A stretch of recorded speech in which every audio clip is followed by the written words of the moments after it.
Hello everybody, my name is Akimley, and I'm doing something different than my usual essay video. Today, I wanted to dive into the world of Fallout and tell people about the dangers that lurk around every corner. You see, Fallout has factions you can join and eventually fight, but the three main factions, and the Railroad, tend to take the spotlight instead of some of the other factions in the Wasteland. But today, that changes. We will be looking at the top 5 most dangerous factions in Fallout 4.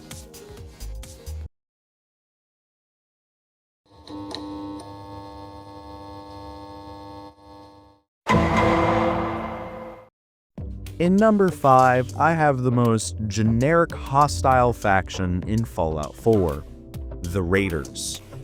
I didn't know exactly where to put this group because they may be a pushover most of the time, but we do have certain power armor wielding maniacs with Fat Man nuclear launchers to deal with. While there are powerful raiders in the Commonwealth, I justify putting the entire group here because most raiders in the game are just there to fill in the role of basic bad guy, so they don't have much more going on than just being a hooligan with a pipe rifle. There are also a lot of different gangs in Fallout 4, but regardless of this fact, they still treat each other as allies, so I group them as one group instead of multiple. Overall, to put it bluntly, Raiders are mainly a threat early game, but past that, they become cannon fodder pretty quick, especially when compared to the rest of the factions on this list.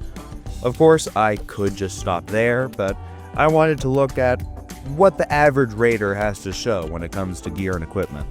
So, the Raiders most commonly use the Raider armor pieces, with leather armor pieces and occasionally metal, along with a harness or some other clothing. These Raiders rarely have a full set of armor piece, and they usually just have one or two on their limbs, and then bosses might have a full set. And the armor they wear doesn't protect them a whole lot, especially the Raider chest piece. Or just, I guess, the armor. Weapons-wise, Raiders tend to use pipe weapons and other early game guns.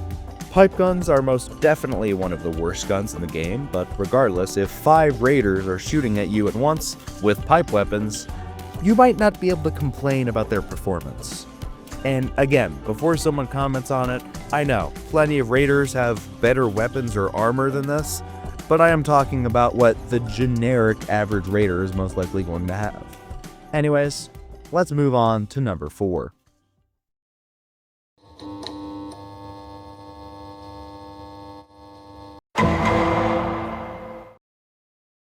In number 4, we look towards the Children of Atom.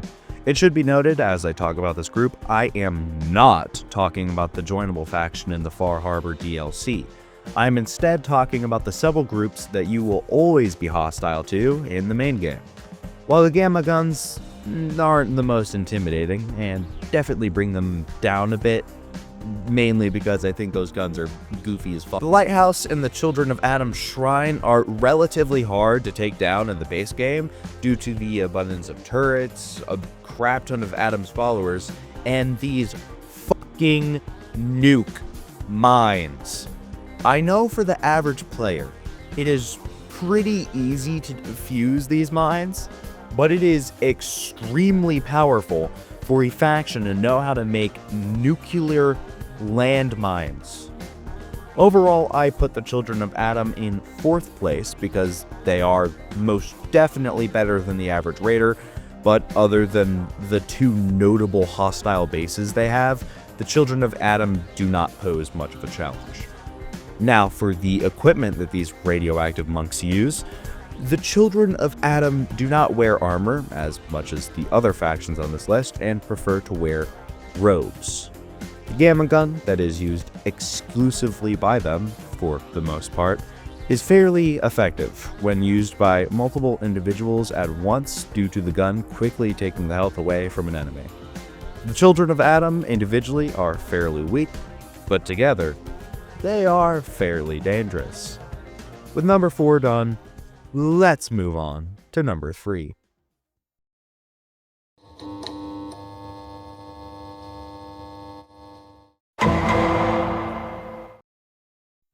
In number 3, we travel to the foggy land of Far Harbor. The Trappers are different than other factions because instead of being driven by greed or desire, they are driven to kill and destroy by, well, insanity. While this group has not earned first place, they are one of the scariest hostile factions you can encounter in the game. Before becoming the menace that they are, originally they came to the island of Far Harbor to hunt for rare animal pelts, or at least that's what the wiki says. But now, they use those same skills to hunt the creatures in the fog along with any unfortunate settler who walks past. This faction has gone so mad in the effects of the fog that some have even become cannibals and prefer human flesh over that of an animal. You definitely can't help any of those guys accomplish that goal because that would be sadistic. When encountered in-game, they can easily dispatch the player if the player is not careful. Equipment-wise, they are known to wear some decent armor unique to them called Trapper armor, along with some other stuff. This armor is similar to Raider armor, but it's better in most regards. They commonly use meat and pole hooks, lever action rifles, hunting rifles, and harpoon guns as weapons. These weapons are a massive improvement when compared to the previous contenders, and a group of well-armed trappers can definitely ruin your day. Well, so long as I don't get strung up on a meat hook on my way out, I think it's time to move on to number 2.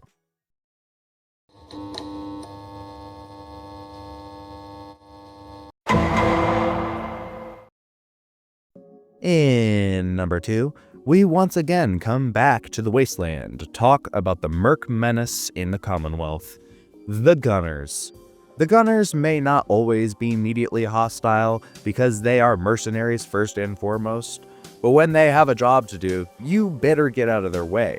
With military training and very good weaponry, the Gunners can wipe out pretty much any opposition. Unlike Raiders, Gunners tend to work for caps first and foremost, instead of looting and killing for no real reason. This is why you can see some Raiders helping the Cabot family, and just telling you to go away instead of shooting on sight.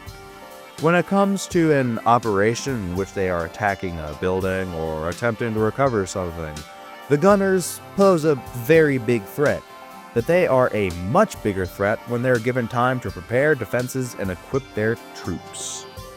The town of Quincy is a pretty good example of the Gunners' power. The Gunners were able to fight and pretty much destroy the Minutemen in a decisive action that ended with the town of Quincy falling entirely to the Gunners. When the player arrives, the town is highly guarded with many well-equipped gunners and even some in power armor. The Gunners' equipment consists of combat armor on top of military fatigues, and sometimes harnesses, but I prefer military fatigues. Gunners are known to use very high-end weaponry to devastate any Wastelander or creature. They are known to be armed with 10mm pistols, laser rifles, sniper rifles, combat rifles, or security batons. Overall, the Gunners are some of the deadliest warriors in the Commonwealth, but they are outshined by a new face in the Commonwealth.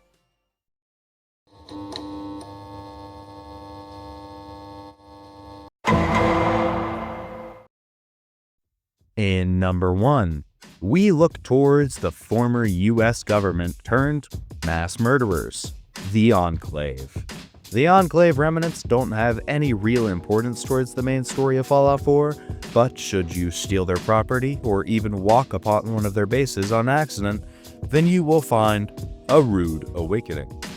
Despite their very little presence in the Commonwealth, they more than make up for that with the tactics that they use along with their power in general.